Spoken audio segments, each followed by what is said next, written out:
Hello मेरे प्यारे students, कैसे हैं आप लोग। उम्मीद करता हूं कि आप लोग अच्छे होंगे। अब हम लोग जो है 2E की तरफ चल रहे हैं। क्योंकि यह 2 का लास्ट चैप्टर है तो आप बहुत ध्यान से इसे समझिएगा। विकल्प वाला क्वेश्चन है, एक एक नंबर का क्वेश्चन इसमें से आता है, तो आप इसे बहुत ध्यान से समझिएगा। और एक चीज़ और है कि जब तक आप पीछे का रूल नहीं समझ पाए होंगे 2A 2B 2C 2D, तब तक आप 2E नहीं लगा पाएंगे, क्योंकि वह सभी चैप्टरों का जो है मिला जुला के छोटे छोटे क्वेश्चन जो है यहाँ पर दिए गए हैं। ठीक है ना। तो अगर अभी तक हमारे उस वीडियो को नहीं देखे हैं तो जरूर आप प्ले लिस्ट में जाइए और उस वीडियो को खोलिए और तुरंत देख लीजिए। ठीक है ना। और अगर आप हमारे चैनल पे नए बने हुए हैं तो चैनल को सब्सक्राइब कर लीजिए, बेल आइकन की घंटी दबा दीजिए, जिससे कि मेरा नया वीडियो पहले आप तक पहुंचे और आप आसानी से उसकी तैयारी कर सकें। चलिए मैं बढ़ता हूँ 2D की तरफ। ठीक है। तो क्वेश्चन देखिए, मैं यहाँ पर आपको बुक से क्वेश्चन पढ़ के मैं आपको समझा रहा हूं। कहा है यदि द्विघात बहुपद, कौन सा द्विघात बहुपद है, k -1 x square plus kx plus 1, यह द्विघात बहुपद दिया है के शून्यांकों में एक शून्यांक -3 है। मतलब एक शून्यांक इसमें दिया है -3, तो k की वैल्यू मुझे बतानी है। क्योंकि हम जानते हैं शून्यांकों के लिए पूरा बहुपद क्या हो जाता है, शून्य हो जाता है। ठीक है ना। तो यह शून्य हो गया। चूंकि एक शून्यांक इसका दिया गया है -3 और k की वैल्यू बतानी है, तो इस x के जगह पे जो -3 है सेट कर देंगे। ठीक है ना। तो चलिए सेट कर दीजिए। तो k -1 -3 का whole square plus k -3 plus 1 is equal to 0। देखिए जब भी इस तरह से कहेगा तो आपको ऐसे ही करना है। ठीक है। अगर एक शून्यांक का मान दिया है, किसी k का मान, a का मान, f का मान, d का मान निकालना हो तो कुछ करना नहीं है। यह जो शून्यांक दिया गया वही मान उठाकर इसमें सेट कर देना है, जो बहुपद दिया रहेगा। ठीक है ना। तो चलिए यहाँ पर -3 और -3 का गुणा हो जाएगा 9, यानी कि 9 k -1 प्लस और माइनस का गुणा -3k plus 1 is equal to 0। अंदर गुणा कर देंगे तो 9k -9 गुणा दोनों में होगा, -3k plus 1 is equal to 0। 9k ज्यादा है, -3k कम है। ठीक है ना। तो -9k में से -3k घटेगा तो 6k, -9 में से +1 घट जाएगा तो -8 आ जाएगा, is equal to 0। Side change कर देंगे तो 6k इज इक्वल टू 8, माने k इज इक्वल टू 8/6। अब इसको काट देंगे 2 से, तो 4 दूना 8 और 3 दूना 6। यह आंसर हो गया। k की वैल्यू कितना हो गया, 4/3 यह हो गया। ठीक है ना। हमको लगा आपको बहुत ही अच्छी तरीके से समझ में आ रहा होगा। ठीक है। तो चलिए क्वेश्चन नंबर 2 की तरफ हम बढ़ रहे हैं। ठीक है। शून्यांक -3 और 4 वाला द्विघात बहुपद बताना है। ठीक है ना। कितना है, -3, मैंने अल्फा बराबर मान लेंगे -3 और बीटा बराबर हो जाएगा 4। मतलब यह जो शून्यांक दिए गए हैं, तो शून्यांकों से द्विघात बहुपद बनाने के लिए हमने आपको फार्मूला बताया था। ठीक है ना। तो यहां पर क्या हो जाएगा, द्विघात बहुपद का जो फार्मूला है वह है x² minus alpha plus beta x plus alpha into beta. यह द्विघात बहुपद का जो है यह सूत्र है। तो देखिए यह 2 शून्यांक दिए गए थे और एक अल्फा मानते हैं और एक बीटा मानते हैं। ठीक है ना। यहाँ पर अल्फा के जगह रख देंगे x² माइनस अल्फा के जगह रख देंगे -3 प्लस 4x प्लस की जगह -3 गुणे 4, यानी कि x² और यहाँ पर -x -4 12, यह हमारा आंसर हो गया। मतलब है कि पहला का पहला सही है 4/3 और दूसरे का भी पहला सही है x² माइनस x -12। ठीक है ना। इस पे आप ट्रिक लगा लेंगे। ठीक है। चलिए क्वेश्चन नंबर 3 की तरफ हम चल रहे हैं। यदि द्विघात बहुपद x² plus a plus 1x plus b के शून्यांक 2 और -3 है, मतलब x² plus a plus 1x plus b, यह जो है हमारा द्विघात बहुपद है, तो यह शून्यांकों के लिए काम होगा, इसलिए यहाँ बराबर 0 लग जाएगा। ठीक है, चूंकि इसमें 2 शून्यांक दिए गए हैं तो पहले हम x = 2 रख लेते हैं। ठीक है, पहले जो दिया है शून्यांक पहले उसका काम कर लिया जाए, तो इसका इसमें मान सेट कर दिया जाए। तो 2 का whole square plus a + 1 2 plus b = 0, यानी कि यह 4 प्लस a 2a 2 का इसमें गुणा हो जाएगा प्लस 2 प्लस b = 0, यानी कि 2 और 4 6 हो जाएगा। तो 2a प्लस b प्लस 6 = 0। ठीक है ना, यानी कि 2a प्लस b = साइड इसका कर देंगे चेंज, तो यह जो प्लस है वह हो जाएगा माइनस। यह समीकरण 1 हो गया। क्लियर हो गया ना। इसी तरह से x = -3 इसी समीकरण में फिर सेट कर दिया जाए, चूंकि दोनों शून्यांक इसी के हैं इसलिए इसमें मान हम जो है सेट कर दे रहे हैं। ठीक है, तो यहाँ पर हो जाएगा -3 का whole square plus a + 1 - 3 plus b = 0। तो 3 3 का 9 हो जाएगा, और इसका गुणा करेंगे तो माइनस और प्लस का गुणा माइनस, 3 और a का गुणा करेंगे तो 3a - 3 प्लस b बराबर 0। अब 9 में से 3 जाएगा, 3a plus b plus 6 = 0। Clear हो गया ना। इसका साइड चेंज कर देते हैं, तो 6 = 3a माइनस b, इसको सही क्रम में लिखेंगे, मैंने पहले इसको लिख लिया जाए। तो 3a माइनस b = 6, यह समीकरण 2 हो गया, इक्वेशन 2 हो गया। ठीक है ना। अब देखिए यहाँ पर समीकरण 1 और 2 को जोड़ लिया जाए। समीकरण 1 प्लस समीकरण 2 माने दोनों को जोड़ लिया गया है, तो 2a प्लस b फिर plus 3a minus b = -6 plus 6। देखिए इसका -6 है। ठीक है, तो जोड़ लिया जाए, तो 2a plus b plus 3a minus b = 0। 2a और 3a जुटेगा तो 5a, और यह b से b कैंसिल हो जाएगा तो आएगा = 0 है। b से b कैंसिल हो गया क्योंकि माइनस है दूसरा प्लस है। a = 0/5 बराबर 0। अब यही जो a की वैल्यू है वह इसमें सेट कर दिया जाए, तो लिखेंगे समीकरण 1 में a = 0 रखने पर, तो a की जगह 0 रख दिया जाएगा, तो 2 × 0 प्लस b = -6, यानी कि b = -6 यह आ गया है। मतलब a की वैल्यू जो है 0 और v की वैल्यू -6, जो यह आंसर आया है उसी पे आप ट्रिक कर लीजिए। मतलब तीसरा का चौथा नंबर, या तीसरा का चौथा नंबर। अब हम बढ़ते हैं क्वेश्चन नंबर 4 की तरफ। कहा है शून्यक -2 और 5 वाले बहुपदों की संख्या है तो 3 से अधिक होगी। कैसे होगी? अब देखिए, इसको x - 2 के रूप में लिख सकते हैं, x + 5 के रूप में लिख सकते हैं, x + 2 के रूप में लिख लेंगे, x - 5 के रूप में लिख लेंगे, x + 2 का होल स्क्वायर, x - 5 का होल स्क्वायर। ऐसे करते हुए जो है बहुत सी संख्याएं बनाई जा सकती हैं। तो हम लिख सकते हैं 3 से अधिक संख्याएं इसमें बनाई जा सकती हैं। ठीक है, अब क्वेश्चन नंबर 5 में हम आ जाते हैं। त्रिघात बहुपद ax³ + bx² + cx + d का एक शून्यक 0 दिया हुआ है। मतलब एक शून्यक, त्रिघात बहुपद में कितने शून्यक होते हैं? 3 शून्यक होते हैं। कौन कौन?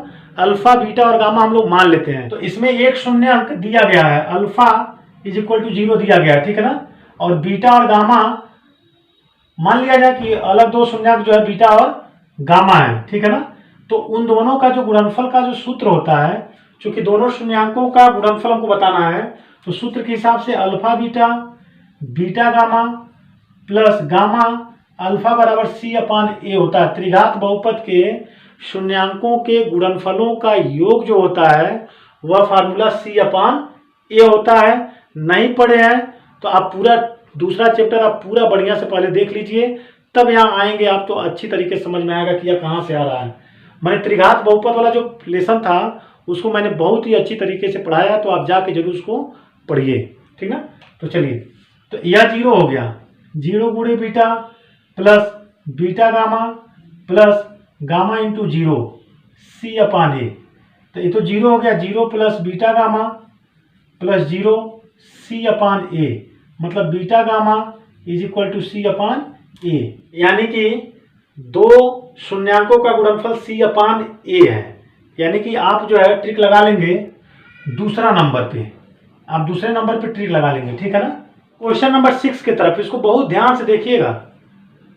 तो यदि त्रिघात बहुपद एक्स क्यूब प्लस ए x square plus B x plus C का एक शून्यक -1 है तो अन्य दोनों शून्यकों का गुणनफल क्या है, ठीक है ना, यह हमें बताना है। तो यहाँ पर पहले देख लिया जाए कि सूत्र क्या होता है। तो हम जानते हैं तीनों का शून्यकों का गुणनफल, मान लीजिए एक अल्फा दिया गया है -1, एक शून्यक दिया गया है, बीटा और गामा का गुणनफल पूछ रहा है। किसका? बीटा और गामा का गुणनफल मान लीजिए पूछ रहा है, दोनों का गुणनफल। कोई भी एक शून्यक या मान सकते हैं, अल्फा बीटा गामा में से कोई भी एक मान सकते हैं, बाकी जो दोनों बचा है वह आप उसका निकाल सकते हैं। लेकिन अब ये बात यह आया कि हम कैसे जाने हैं कि तीन ही इसमें लेना है। तो हम बताए थे आपको, जब वह चैप्टर आप देखेंगे तो समझ में आएगा कि त्रिघात बहुपद के 3 शून्यांक होते हैं, द्विघात बहुपद के 2 शून्यांक होते हैं, ठीक है ना। तो ऐसे जो है त्रिघात बहुपद है, इसलिए इसके 3 शून्यांक हमने मान लिया है। अब देखिए यहाँ पर तीनों शून्यांकों के गुणनफलों का जो सूत्र होता है वह होता है अचर पद बटे एक्स क्यूब का गुणांक। तो इसमें अल्फा -1 हो गया, बीटा और गामा यहाँ पर माइनस हो जाएगा, तो अचर पद इसमें सी दिखाई दे रहा है, ठीक है, और एक्स क्यूब जो है 1 दिखाई दे रहा है। देखिए एक्स क्यूब के गुणनफल में जो मान है वह 1 है।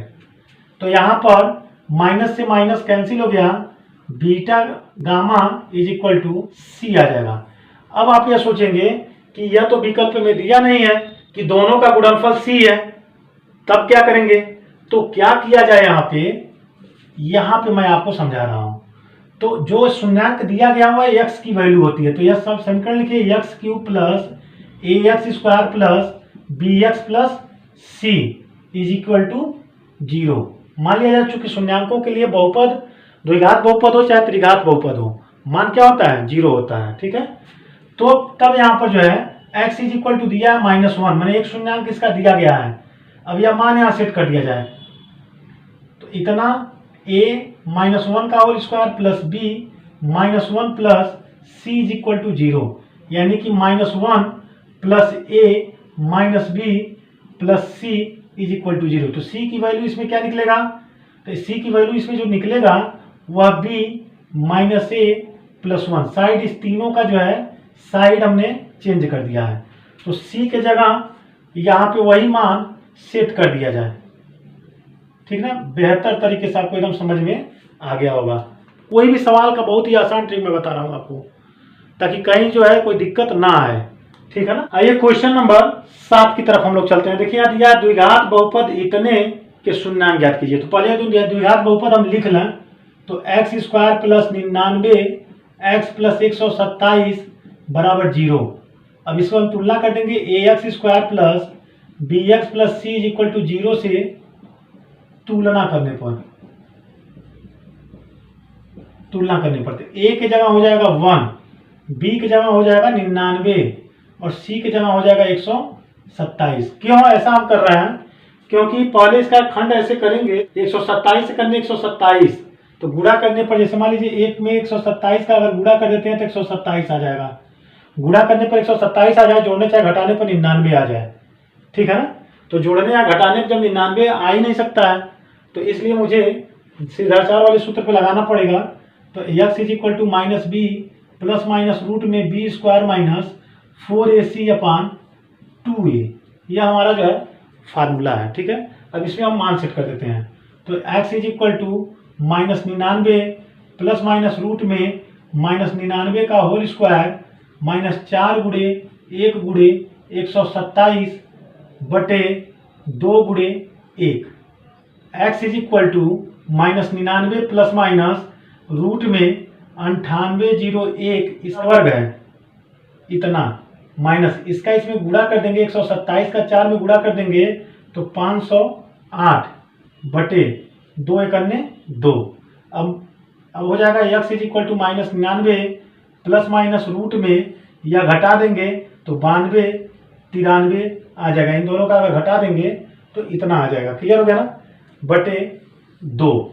अब इसका वर्गमूल निकालेंगे अगर, तो 99 प्लस माइनस 96.40 बटे 2 आ जाएगा। मैंने एक बार धनात्मक चिन्ह इसका ले लिया जाए, धनात्मक चिन्ह में, तो -99 प्लस 96.40 बटे 2, तो यह जो है घट जाएगा। घटेगा तो -2.6 बटे 2 आ जाएगा, मतलब -1.3 आ जाएगा।